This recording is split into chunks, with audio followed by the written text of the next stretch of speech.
This will not be available in my book, it is taken from another book.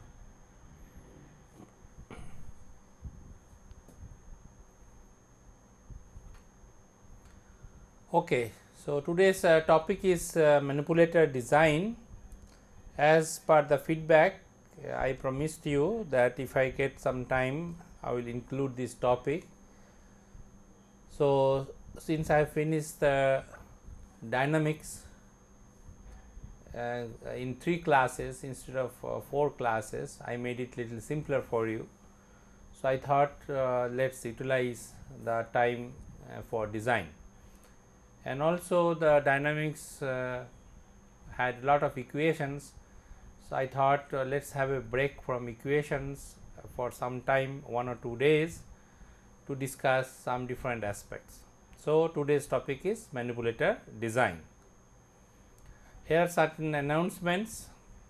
Outlines of lecture 20, this lecture are uploaded in this morning, and the references for this design contents are taken from robotics by J. Craig, and a copy is with Dr. Tafese.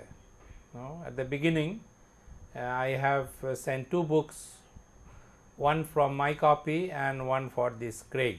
So, one copy should be available with Dr. Tafese, and today the following students will come in front of camera to show assignment 4.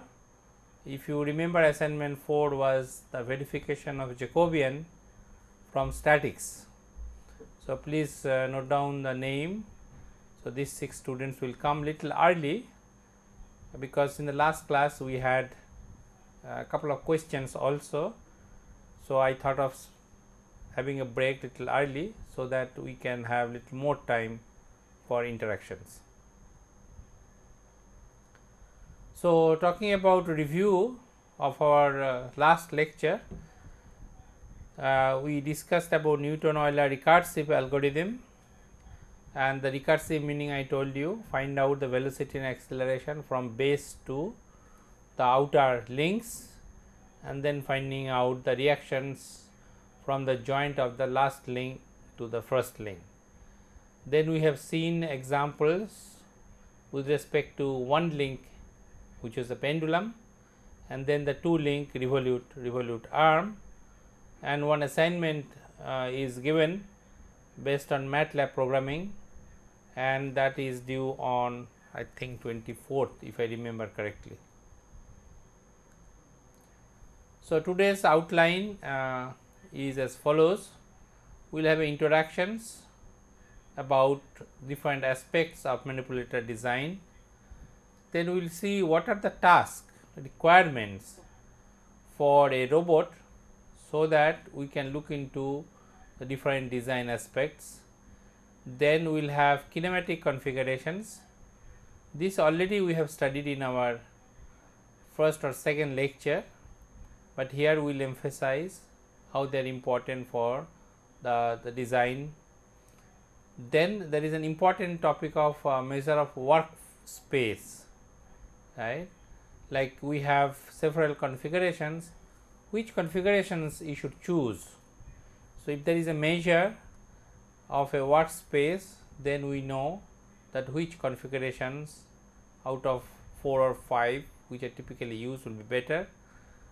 Then the concept of manipulability is defined, which helps to choose an appropriate configurations. Then we will talk about actuation schemes, and in that transmissions, and transmission affects the stiffness of the robot, and the stiffness issue will be discussed, and then the summary. So, talking about performance of a robot, because the design of a robot you will be doing based on what performance you want. Obviously, one performance you want the load carrying capacity. Okay. So, before you choose or you design a robot, these are the things you have to decide. What should be the load carrying capacity of the robot? What should be the speed of the robot, right? Say what would be the cycle time, like to starting point to the end point, what should be the size of the workspace, right.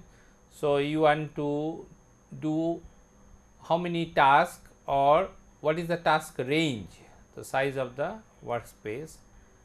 Then repeatability is one very important issue, right. Are you getting the work done in the same manner, which means are they repeatable. So, performance of a robot will be depending on these following issues. Okay. Then also there are other significant factors which will affect the performance of a robot. Overall manipulator size, weight of the manipulator, power consumption of the robot, and the cost of the robot, right. So, if you want very low cost robot, then obviously you cannot use very sophisticated motors, and obviously that will have an effect on speed or load carrying capacity. So, top 4 are some of the important issues, and bottom 4 also affects the performance of a robot. Now, talking about robot has major 4 elements, as we have discussed in our lecture 2 or 3. One is called manipulator.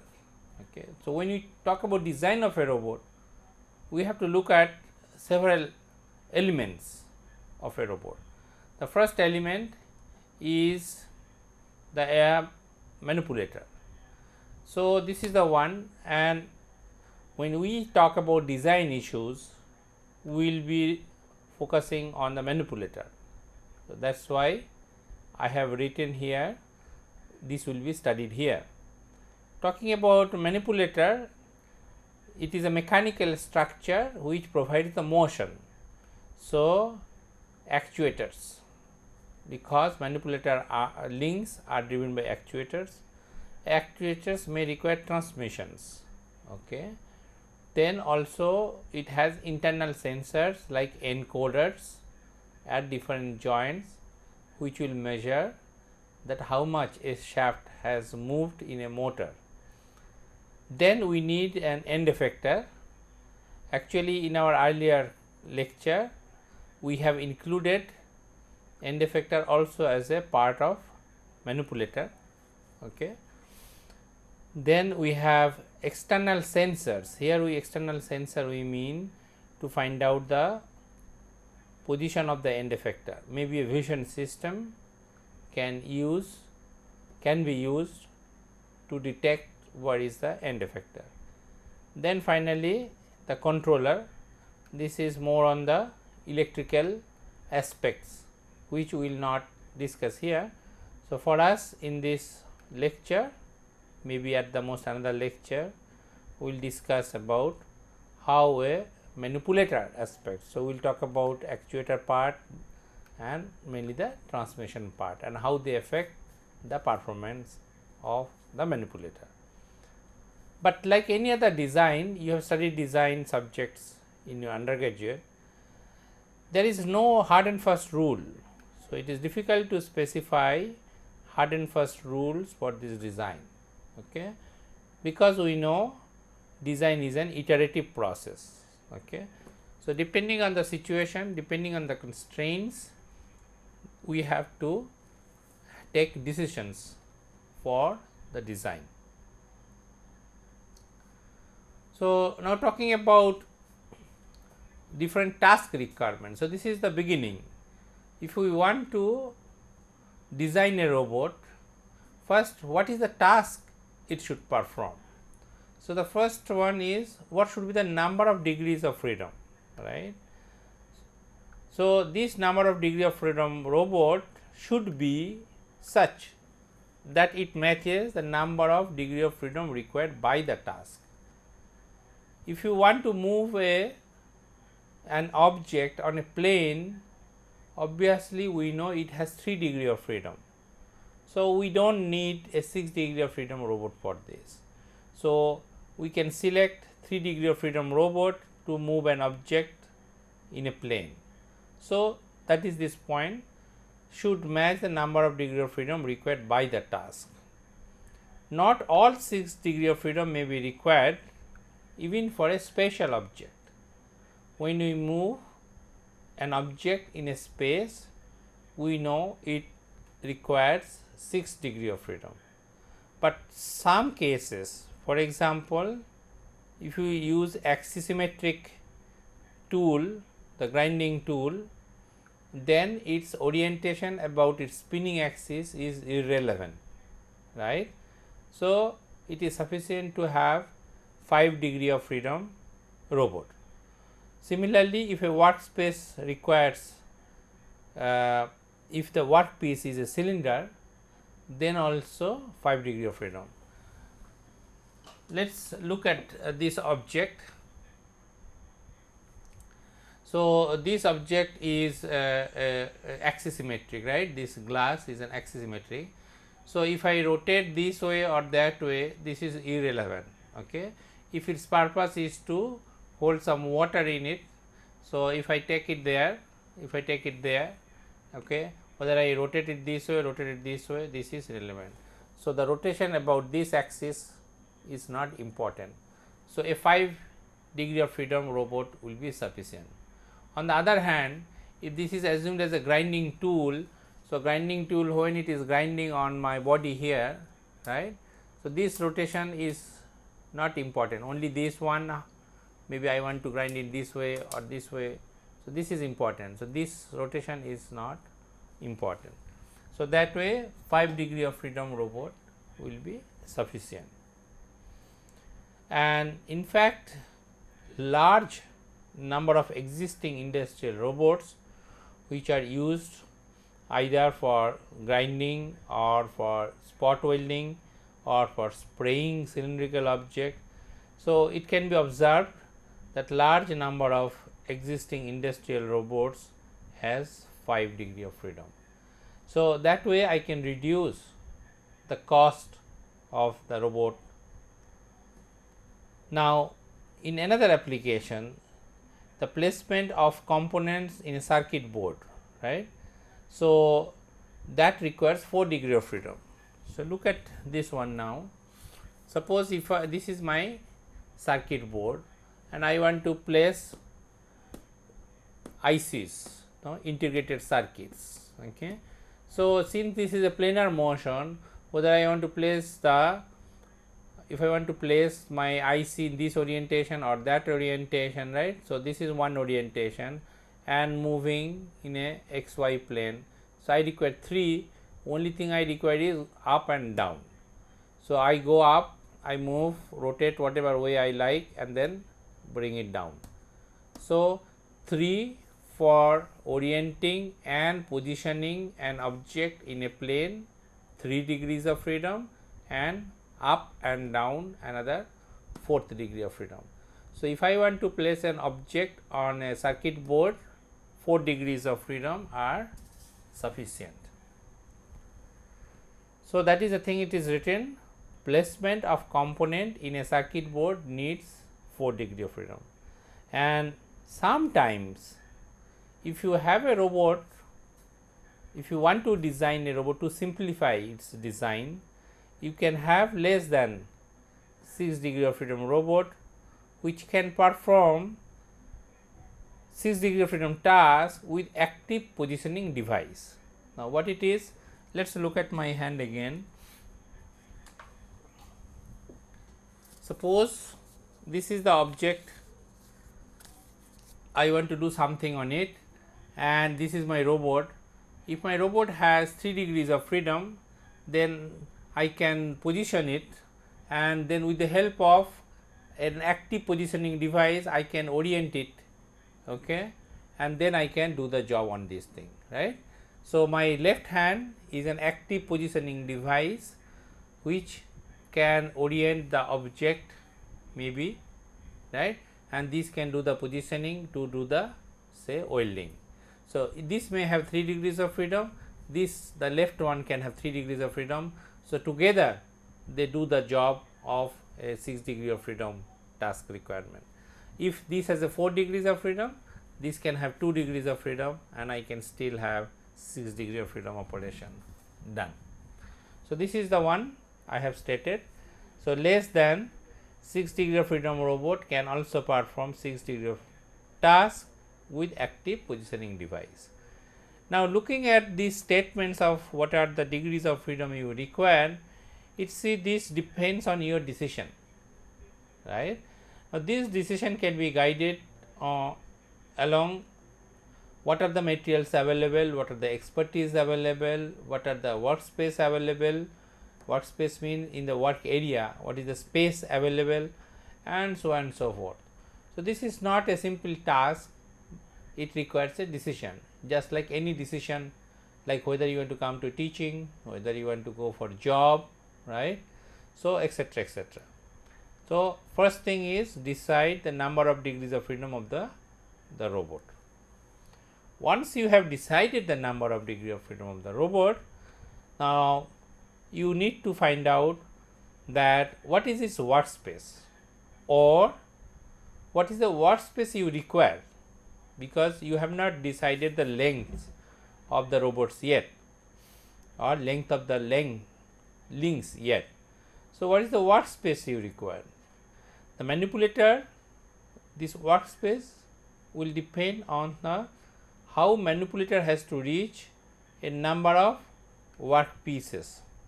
I have put an abbreviation here. This means work pieces or fixtures on which workpiece is held. So, you decide what is the workspace you require depending on the reach of the workspace and fixtures. After that is done, you need to decide what should be the load carrying capacity. Okay. It depends on the sizing of its structural member. Of course, if you know what is the load carrying capacity, you can design its members by choosing its material and the cross sections from the mechanical failure point of view, which you have studied in your undergraduate course in mechanical design. So, depending on the sizing of the structural member and what power transmission system you used, one actuators you used. So, load carrying capacity will guide you to do the sizing, then choosing an actuator and choosing a power transmission. Okay. Now, here is an important aspect is this load, the load is a function of configurations. Okay. Suppose if I have 1 kilo weight, okay, look at my hand, if I am carrying a 500 gram weight in these positions, okay, now the motors require certain amount of torque. If I have in this position, no, I require larger amount of torque here than in this thing, okay, because the cantilever distance here, the lever arm is much less compared to this. So, in this configuration, the load carrying capacity of this motor should be much higher than these positions. Okay. So, the load is also a function of configuration. Then talking about speed, obviously in robotic application goal is to have faster and faster robot. The faster you move, the job is done, completed quickly. Now, many times the speed is restricted by the process itself. What I mean, suppose welding has to be done, so you cannot do very fast, no, then the welding may not be of good quality. So, many times process limits the speed of the robot. Process means this welding process or maybe the spraying process. No? So, depending on what is the best speed for welding or spraying, the robot should be providing only that much speed. Now, here the acceleration capability and maximum speed both are important, right. Now, it may be able to have very good high, it may be able to run at very high speed, but to go from 0 speed to the maximum speed you require some time, right. So, that we call it an acceleration capability, right. So, the robot should be having good acceleration capability and good deceleration capability, so that even to reach the maximum speed from 0 to highest can be very quickly achievable. So, both are important. Repeatability is another quality of a robot, but this is expensive to achieve. Very high repeatability is very expensive to achieve. This can be achieved very high quality motor, very high quality machining, okay, tolerances has to be very tight, very high quality bearings, all the qualities of different elements should be of good qualities. However, in terms of repeatability or accuracy, it is absurd to design a highly accurate robot, for example 0.0025, when your application itself does not allow. Suppose a spot diameter in a spring application is about 200 plus minus 50. So, which means, so plus minus 50 is the maximum variations can happen. So, there is no point having a 0.00025 millimeter accuracy. This is absurd, because your process itself will not allow to achieve such accuracy. So, even you achieve this much accuracy, it is not required. Okay. Even 50 millimeter accuracy should be good enough. Why to spend money on achieving such a high accuracy if your application does not need it? And also accuracy or repeatability, it largely depends on manufacturing than design, right, because you may design say 12 millimeters cross sections, okay, but in practice you cannot achieve 12 millimeter, no, it has to be plus minus tolerances, okay. But depending on what tolerances you achieve, right, your repeatability or accuracy will vary according to the tolerances. So, if you want to have high accuracy and repeatability, concentrate on manufacturing aspects than the design aspects. So, these are my task requirement: number of degree of freedom 1, workspace 2, load capacity 3, speed 4, 5 repeatability. So, to do a task by a robot, these are the 5 typical requirements I have. Now, what are the choices? Now, for choices of robot control, we have arm. Arm does the positioning part, okay, and then we have the wrist, which does the orientation. So, this we have studied: Cartesian type, cylindrical type, spherical type, articulated type. As you see, I have written more Cartesian and articulated. Cartesian robots, they are most straightforward with 3 orthogonal prismatic joints. Okay. This we have studied in our second class or the first class. Let us look at that architecture again. So, Cartesian. So, this is our Cartesian robot, right? 3 prismatic joint x, y and z. How to achieve it? That of course, the requirement coming later on as per the design aspect. One can put a motor,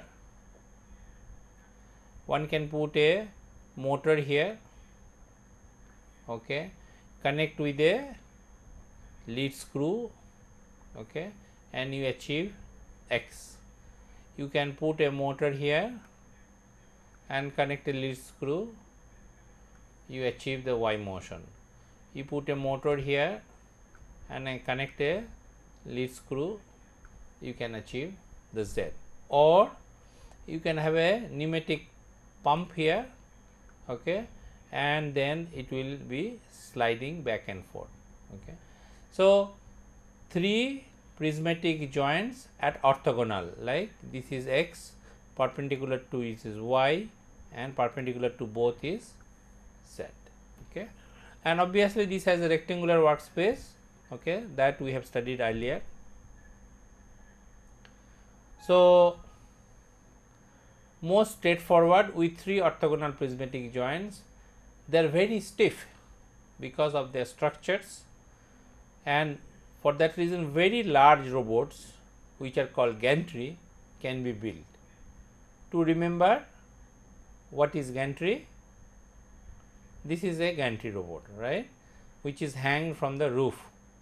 So, this is the roof rail on the top of your factory shop floor, and so it can go along x directions, it can travel along y direction, and it can travel z directions.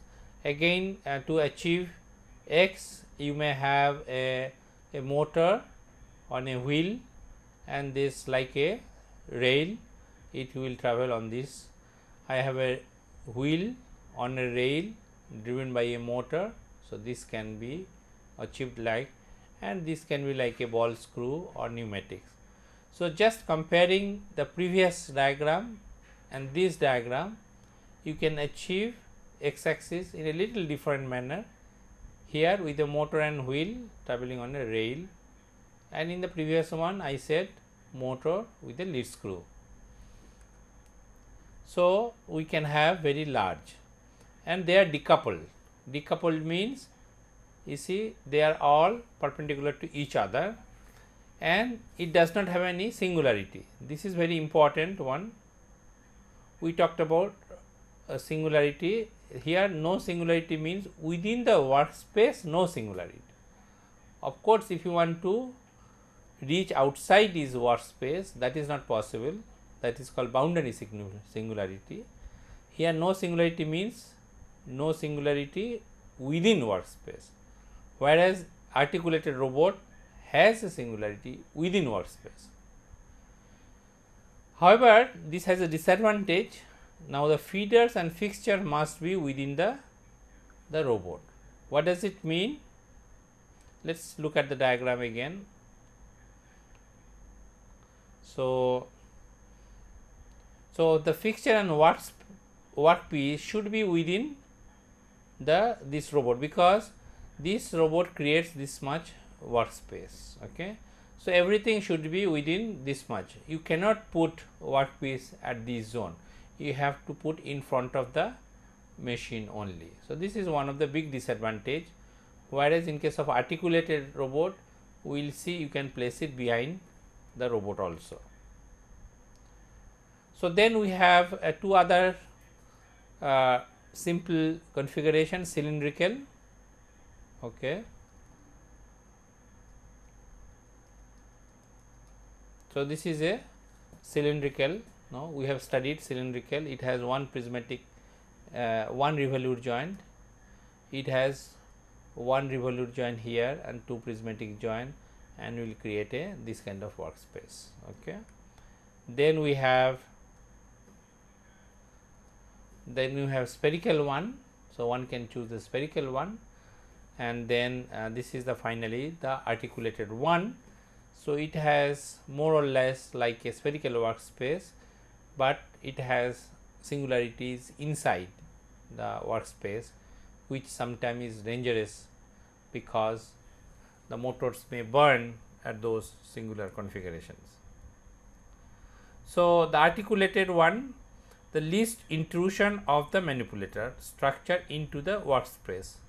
This means as follows. So, the space taken inside the workspace is very small compared to this one.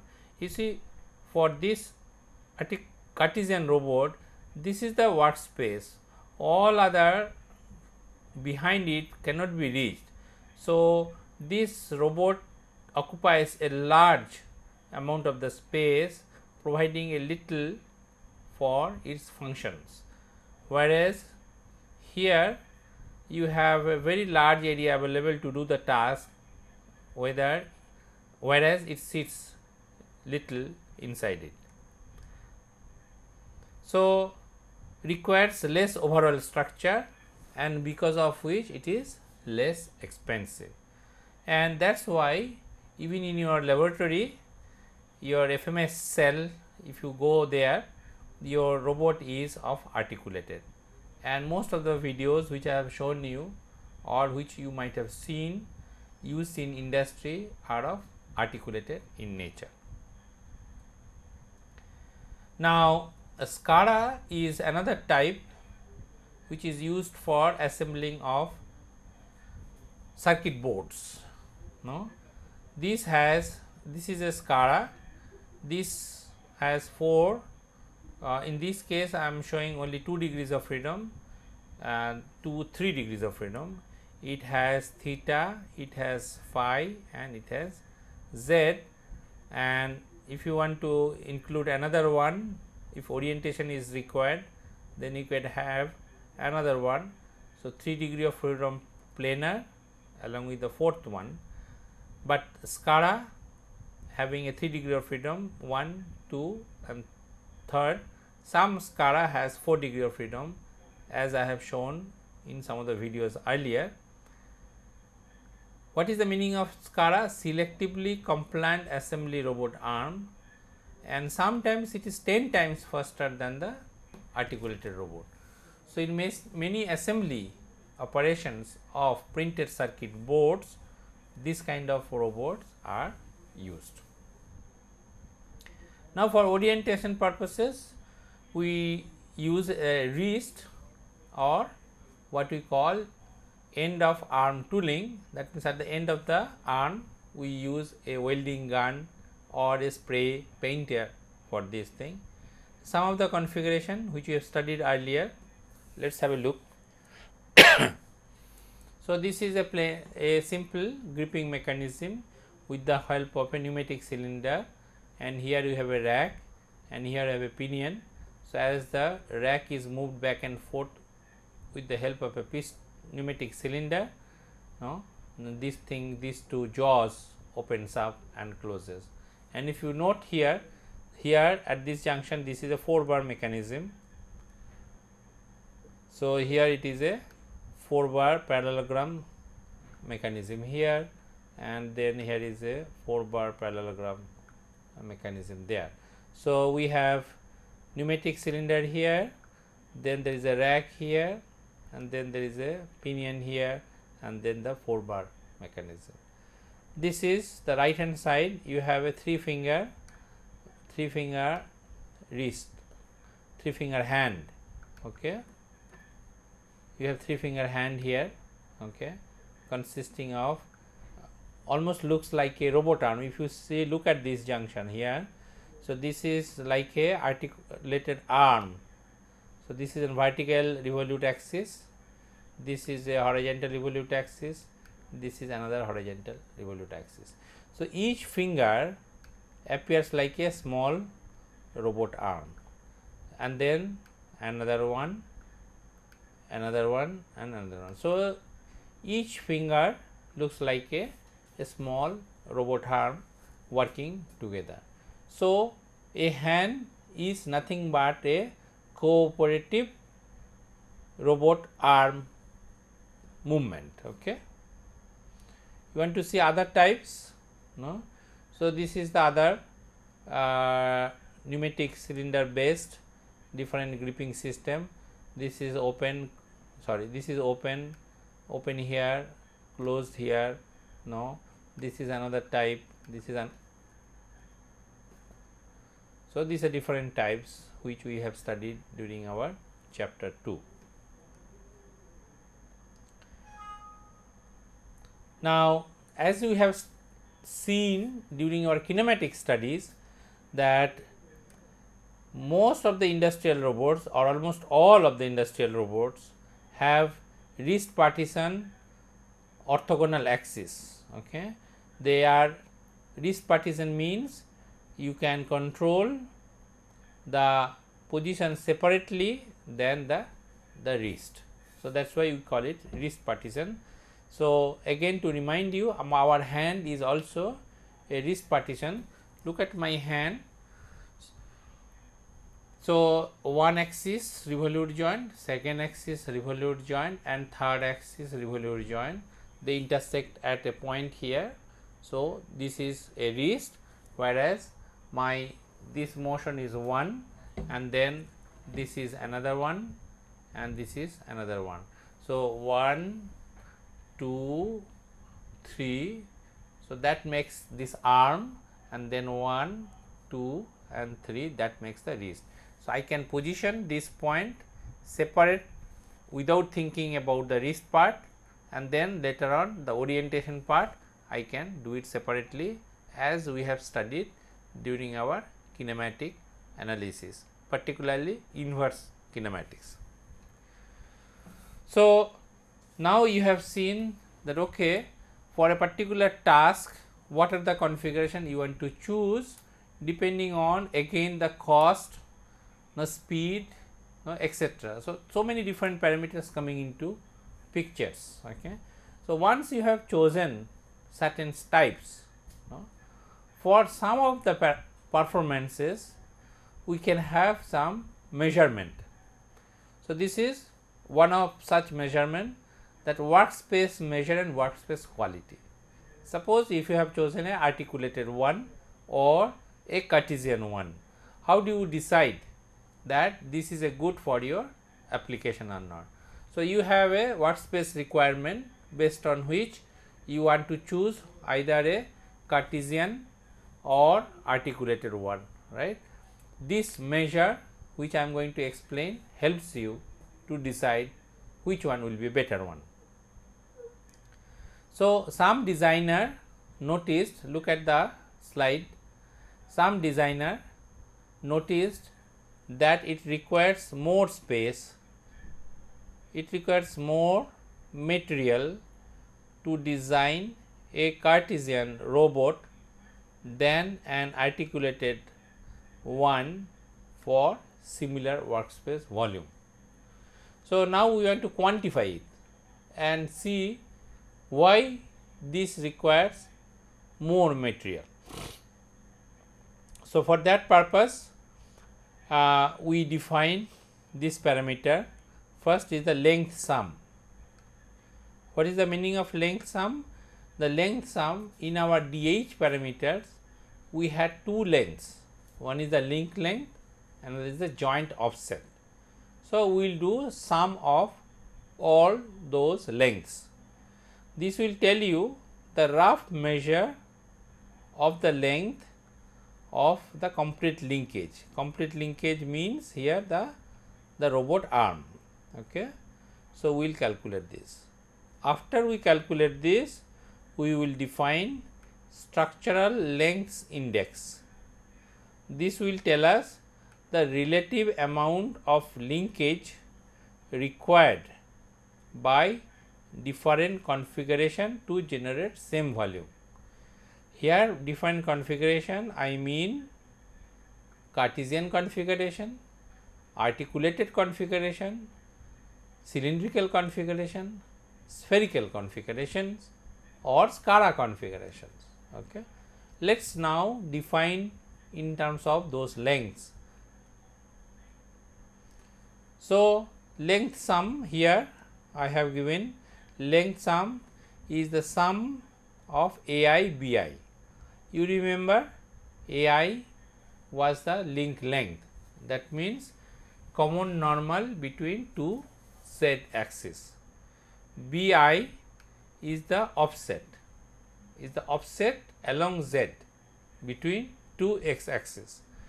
So, for each link AI BI will see that how much link material or how much link length I need, and for n link I add from 1 to n. So, this we call it length sum. Again to remind you, these definitions are available in Craig's book. This will be in chapter, I will tell you, this will be in chapter 8. So, chapter 8 of Craig's book, will have these relations.